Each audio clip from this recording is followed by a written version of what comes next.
I found it hard to ask for help. Obviously, my wife was doing like the daily chores, the cooking and the cleaning and things like that, which I felt guilty about. Patients will often tell me that getting out of hospital is one of their key goals, and indeed getting home really feels like a sense of relief for people after that time in hospital. But people also report that they experience a bit of a dip in mood when they first get home. We had to make some changes to the house. The bed had to be brought downstairs, and I was just thinking, oh, I don't know how it's going to work. And being in a wheelchair in a family house that's not designed for a wheelchair was, I just thought it was going to be really hard. It's much easier being in hospital. I guess one thing I want to check in with you is about who's around for you and who's supporting you at the moment. You will come back to a polytrauma clinic for follow-up appointments, and there'll usually be one of us available there to check in with you and see how things are going and how things are progressing.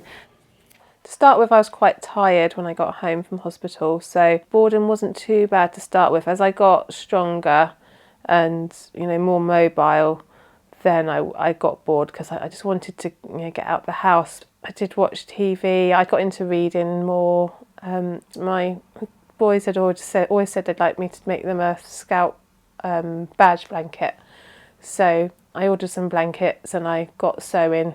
So I was quite proud of myself that I'd managed to get these blankets done for them. I sort of discovered reading again and things like that, and I filled my time with sort of books, and so I sort of busied my day with filling my mind with something else away from the accident and the injury. People often say that they find themselves feeling a little bit more frustrated or more irritable at these times, and I guess it's important to highlight that this is very normal.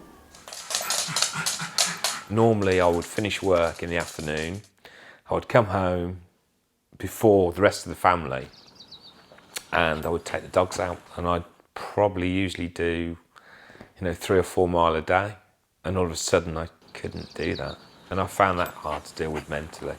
Very hard. I found it frustrating, upsetting, depressing. I can't drive at the moment, so everything that the children go to, my husband's had to take on, being the primary taxi driver for them. So he does get really quite tired with that, because obviously working full time.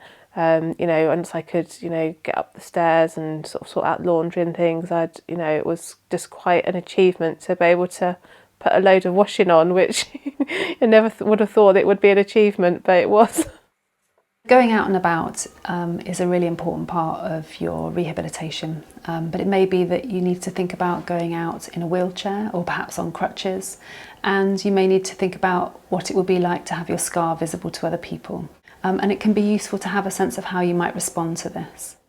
My injury was, out there really. It couldn't be covered up with tracksuit trousers, so it was quite out there, which I found quite hard at first. People would obviously look, without asking the question, they would just look and stare. And I found it really hard to tell people what had happened to start with. Partly it was just such a long story, and I just feel it quite emotional to say what had happened. People often find it helpful to have a comment that both explains and reassures what's happened to another person. So, for example, to be able to say, I've broken my leg, it's okay, it's getting better. But it may be actually that you don't feel like talking to that person, and actually it's perfectly okay just to make a brief comment and then change the subject. If people ask the question, I would usually just say I had an accident in the workplace, and it would usually be enough to satisfy their curiosity. While your body's going to need time to rest to recover from this injury, equally it's important to have some activities in the day that give you a sense of pleasure, some that give you a sense of achievement, and some that give you a feeling of closeness to others. It felt like a real achievement when I could start doing some things for myself again. I started walking with a frame 2 months after coming out of hospital. I could just get into the edge of the kitchen and I could make a cup of tea in the morning for my husband, which I really enjoyed, getting up out of bed and just being able to do something for him. So it was very small, but it was, just felt quite rewarding.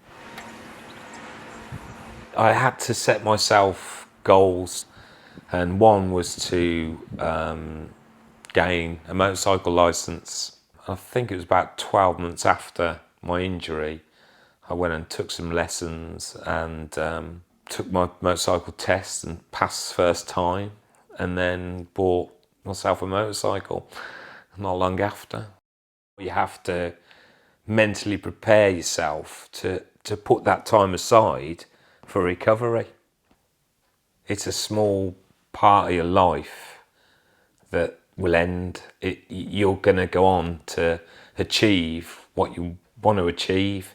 It's not, this isn't you, it's just a small part of your life.